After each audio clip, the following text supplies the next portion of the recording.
Chapter 36. The Scope of Missed Opportunity. Goddard's fury could not be quelled. An inquest. I should shred that little turquoise minx until there's not enough left of her to revive. Rand stormed down the Capitol steps in Goddard's wake as they left Conclave, putting her own fury aside to manage his. "We need to meet with sympathetic sides tonight," she told him. "They haven't seen you for a year, and the side dome is still reeling from your reappearance." I have no interest in communing with sides, friendly or otherwise, he told her. There's only one thing I want to do right now, and it is long overdue. Then he turned to the die-hard onlookers who had waited until the end of Conclave to get a glimpse of the sides. From his robe, Goddard pulled out a dagger and advanced on a man who was oblivious to what was coming. A single upward stroke and the man was killed, his blood staining the stairs. Those around him began to scurry like rats, but he caught the closest one, a woman. He didn't care who she was, or what, if anything, she contributed to the world. She meant only one thing to Goddard. Her winter coat was thick, but the blade penetrated it without much resistance. Her scream was cut-short as she fell to the ground. "Goddard!" shouted one of the other sides leaving Conclave. Scythe bore, an irritatingly neutral man who never took a side on anything. "Have you no shame? Show some decorum." Goddard turned on him with a vengeance, and Bor backed away as if Goddard might attack him. Haven't you heard? Goddard yelled. I'm not Goddard at all. I'm only 7% of myself. And he took out another bystander running down the steps. It was all Ain could do to pull him away and get him to their limousine. "Are you done?" she said as they rode away, not hiding her annoyance with him.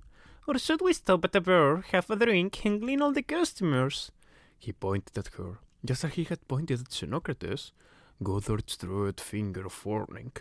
"Tiger's finger," she thought, but kicked the thought out of her mind as quickly as he could. Your attitude is not appreciated, he growled. "You're here because of me," she reminded him. "Don't forget that." He took a moment to calm himself down. Have the Sidom offices find the families of the people I just gleaned. If they want immunity, they'll have to come to me. I'm down with Fulcrum City until the day I return from the inquest as High Blade. Rowan was walking at the earliest light of dawn by Goddard's mercenary guards. "Get yourself ready for a match," they told him, and 5 minutes later they took him out to the veranda where Rand and Goddard were waiting. While Rand was in her robe, Goddard was barefoot and shirtless, wearing loose shorts that were the same shade of blue as his robe, but mercifully were not studded with diamonds. He had not seen Goddard since that first day he came into his room, barely able to move in that wheelchair contraption. That was just over a week ago, and now he commanded Tiger's body as if it were Goddard's own. Rowan thought he might have been sick if there was anything in his stomach, but he did not let his emotions show this time. If Goddard fed on his misery, then Rowan would not provide him any sustenance. Rowan knew what day this was. Fireworks outside a week ago had marked the new year. Today was the 8th of January. Conclave was yesterday, which meant his immunity had expired. "Back from Conclave already?" Rowan said, feigning to be flip. "I figured you'd spend a few days playing up the whole resurrection thing." Goddard ignored him. I've been looking forward to sparring with you, Goddard said, and the two began to slowly circle each other. "Sure," said Rowan. "It will be like old times, back at the mansion. I miss the good old days, don't you?" Goddard's lip twitched just a bit, but he smiled. "Did things go the way you wanted?" Rowan taunted. "Did the Sidon welcome you back with open arms?" "Shut up," said Rand. "You're here to fight, not to talk." "Oh," said Rowan. "Sounds to me like things didn't go according to plan. What happened? Did Xenocrates throw you out? Did they refuse to accept you back?" On the contrary, they embraced us with warm arms, said Goddard. Especially after I told them how my pathetic apprentice betrayed us and tried to kill us. How poor Chomsky and Volta were the first victims of so-called Scythe affair. I promised them I'd deliver you right into their angry little hands, but not until I'm ready, of course. Rowan knew that wasn't the whole story. He knew when Tiger was lying. He could hear it in his voice, and that hadn't changed now that the words were Goddard's, but whatever really happened, he wouldn't get it out of Goddard. Ains, I'll referee the match, Goddard said. and I intend to be merciless. Then Goddard launched himself forward. Rowan did nothing to defend himself, nothing to dodge the attack. Goddard took him down, pinned him, and called the match for Goddard. It was far too easy, and Goddard knew it. You think you can get away with not fighting back? If I wish to throw a vocator match, that's my prerogative, Rowan said. Goddard snarled at him. You have no prerogatives here. He attacked again, and once more Rowan fought his own self-defense instincts and let his body go limp. Goddard took him down like a ragdoll, and he raged in fury. Fight back! Damn it! No, Rowan said calmly. He glanced around, who actually had a slight grin, although she suppressed it the moment he looked over. I will glean everyone who is dear to you if you don't spar with me, Goddard said. Rowan shrugged.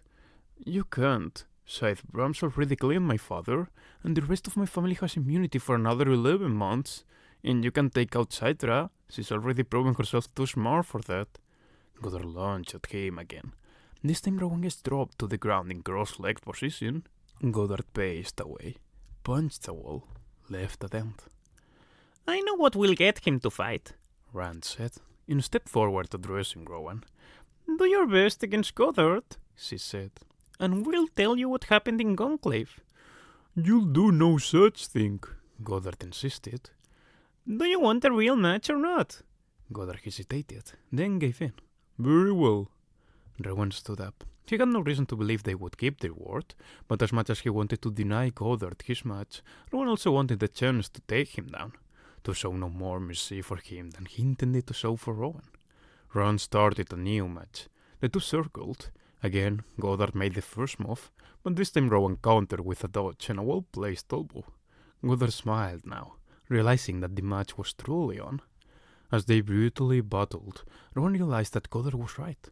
Tiger's brawn and Goddard's brain were a hard combination to beat, but Rowan was not going to let Goddard have his day. Not now, not ever. When it came to Vocator, Rowan did his best under pressure, and this time was no exception. He executed a series of moves that left Goddard one bit behind the curve, until Rowan slammed him to the ground and pinned him there. Yield! Rowan shouted. No. Yield! Rowan demanded, but Goddard did not. So Rand had to call the match. Then, as soon as Rowan let Goddard go, Goddard got up, strode to a cabinet, pulled out a pistol, and shoved it into Rowan's ribs.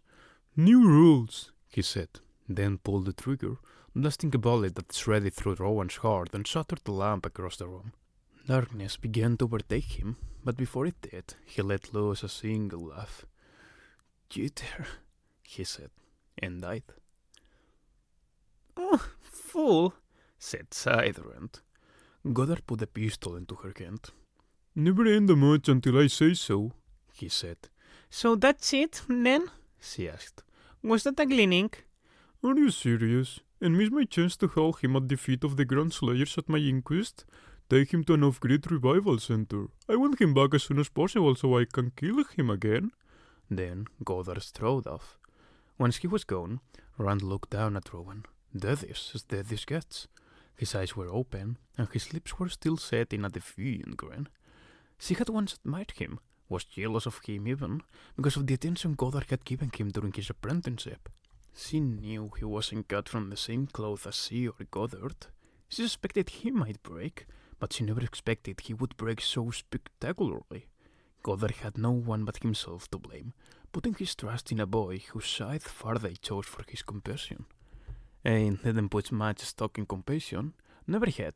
She didn't understand it and resented those who did. Now Rowan Damis could be well punished for his conceited ideals. She turned to see the guard just standing there, not sure what to do. What's wrong with you? You heard Scythe Goddard. Take him to be revived. Once Rowan was carried off, and the enfaced houseboat had scrubbed the mat clean of blood, Ain sat in a chair that looked out at the spectacular view. Although Goddard never praised her for much of anything, she knew she had chosen the right place to stage the return. The Tixan Scythedom left them alone as long as they didn't start gleaning there, and the Thunderhead had cameras only in public locations, which made it easier to remain out of its sight. On top of that, it was easier to find off-grid situations, such as the revival center that Rowan was on his way to. They asked no questions as long as they were paid, and although sites were handed everything for free in this world, off-grid was off-grid. She detached one of the lower emeralds near the hem of her rope and handed it to the guard to give the revival center as payment for their work on Rowan. It was more than enough to cover the cost. Anne had never been a schemer. She tended to live in the moment, a student of impulse, motivated by the power of whim. As a child, her parents had called her a will-o'-the-wisp, and she enjoyed being a lethal one. Now, however, she had a taste of being the architect of a long-term plan. She thought it would be easy to step aside and let Goddard take the lead again once he was restored, for what had been done to him was much more of a restoration than a revival, but she was finding his temper and his uncharacteristic impulsiveness in need of balance. Was this the impulsiveness of the 93% of him that was Tiger Salazar? There was arrogance in both of them, that was certain, but Tiger's naivety was replaced by Goddard's temper. Anne had to admit she had found Tiger's guileless, callow nature to be refreshing, but innocence will always be ground up in the year work of a greater design. And Goddard was, by Anne's estimation, forging a great design that truly excited her. A Scythedom void of restraints, a world of whim without consequence. But dispensing with Tiger Salazar had been much harder than she'd ever expected it would be. When the guards returned, they informed her that Rowan would be revived in about 36 hours, and she went to tell Goddard. She caught him stepping out of the bathroom, having just taken a shower. He was wrapped only minimally in a towel. "A bracing match," he said. "Next time, I'll beat him." That gave her a dark shiver. It was what Tiger always said. He'll be back in a day and a half, she told him, but he was already on to the next topic of conversation. "I'm beginning to see opportunity in our situation, Ain," he said. "The old guard doesn't realize it, but they may have handed me a pearl within this nasty oyster. I want you to find me all the best engineers." "You've cleaned all the best engineers," she reminded him. "No, not rocket scientists and propulsion engineers. I need structural engineers. Those who understand the dynamics of large structures, and programmers too.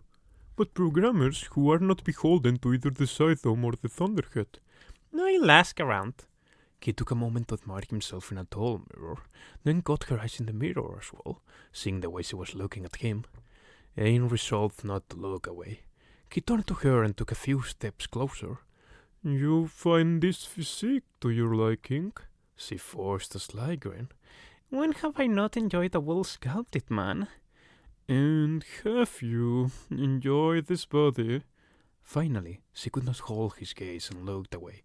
"No, not this one." "No, that's not like you, Wayne." Now she felt like the one disrobed. Still, she dissembled with her grin. "Maybe I wanted to wait until it was yours." He said, like it was no more than a curiosity. "I do notice that this boy expresses quite an attraction to you."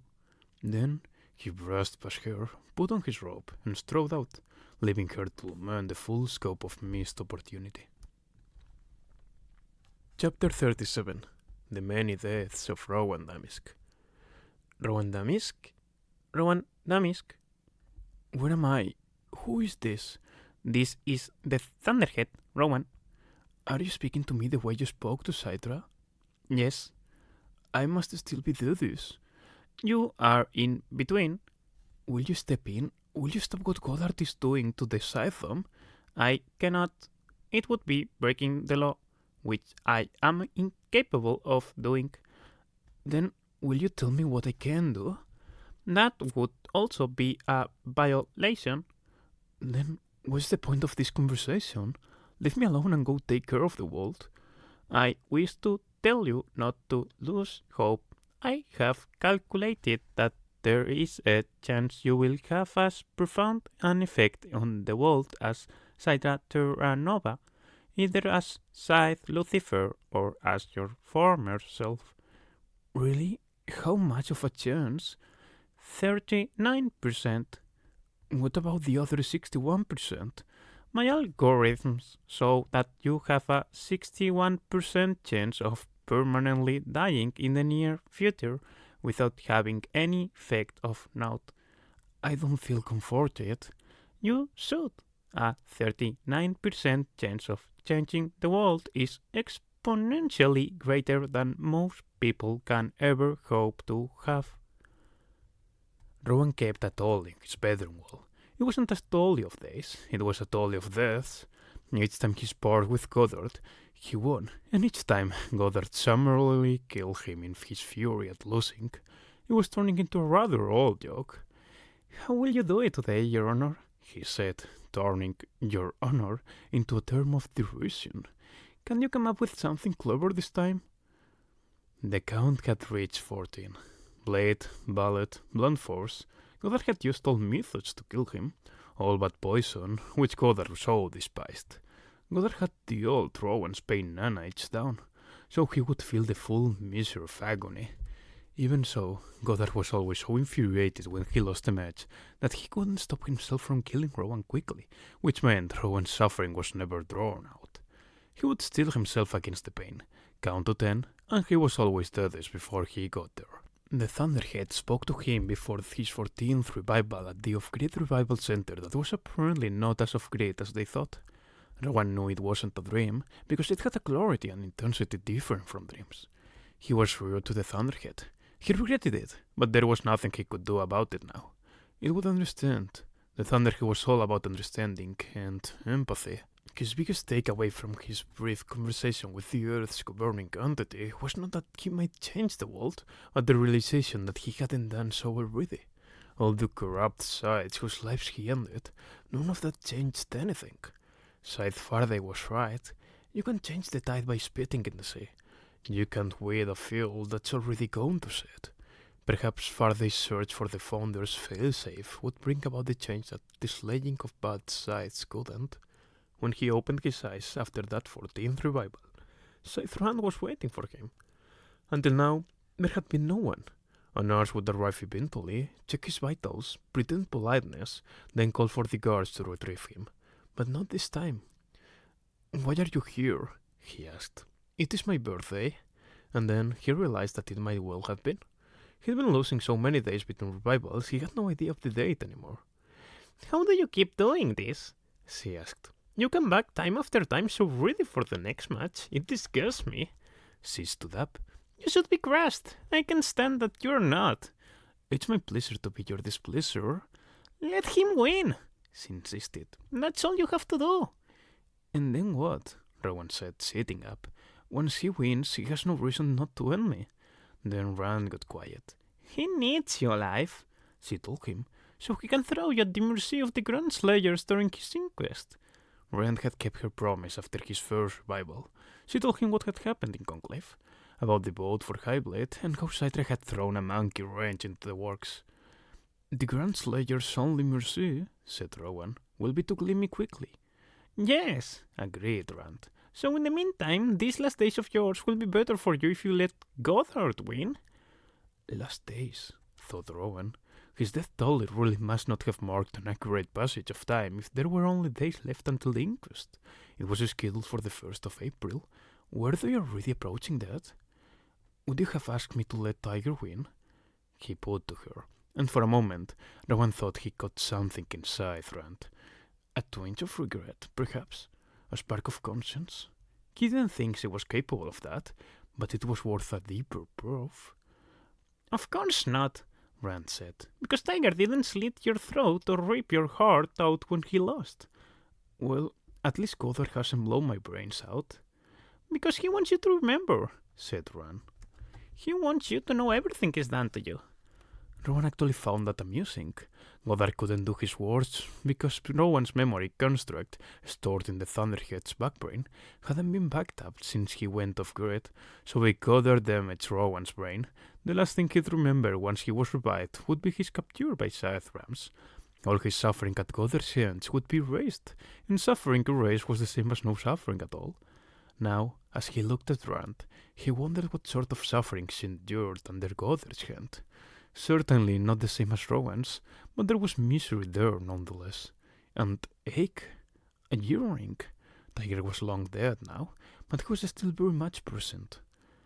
At first, I blamed Godard for what happened to Tiger, Rowan said, calmly. But it wasn't Godard's choice, it was yours. You turned on us. You broke my spine. I had to drag myself out that burning chapel with nothing but my arms. Payback, said Rowan, tamping down the anger he felt. I understand payback, but you miss him, don't you? You miss Tiger. It was not a question, but an observation. I don't know what you're talking about, said Rand. Yes, you do, Rowan paused, letting it sink in. Did you at least grant his family immunity? Didn't have to. His parents surrendered him long before he turned 18. When I found him, he was living alone. Did you at least let them know that he was dead? Why should I? Said Rand, getting defensive. And why should I care? Rowan knew he had her in a corner now, and wanted to gloat, but didn't. As in a Bocator match, one didn't gloat when an opponent was pinned. One merely asked the fallen foe to yield. It must be awful to look at Godard now, Rowan said, and realize he's no longer the one you love. Rand became as icy as Creo. The guards will bring you back, she told him as she left. And if you ever try to get into my head again, I'll be the one who blows your brains out. Rowan died 6 more times before the match stopped. Not once did he let Godard win. Not that Godard didn't come close to winning on his own, but there was still a disconnect between mind and body that Rowan was always able to exploit. You will suffer the greatest agony of all, Godard told him after he was revived from their final bout. You will be cleaned in the prisons of the Grand Slayers, and you will disappear.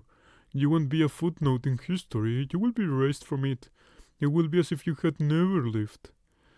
I can see how that would be a horrifying thought for you, Rowan told Godard, but I don't have a burning need to make my existence the center of the universe. Disappearing is fine with me. Godard paused to look at him in abject disgust that for a moment decayed into regret. You could have been among the greatest of sights, Godard told him. You could have been by my side, redefining our presence in this world. He shook his head. Few things are sadder than squandered potential. Rowan had no doubt squandered his potential for many things, but what was done was done. He made his choices, and he lived by them. The Thunderhead had given him a 39% chance of making a difference in the world, so perhaps his choices were not all bad. Now he would be brought to endure, and if Godard had his way, Rowan's life would end. But he knew that Sidra would be there too. If there was nothing more to hope for, then he would cling to the hope that he might see her again before his eyes were closed forever.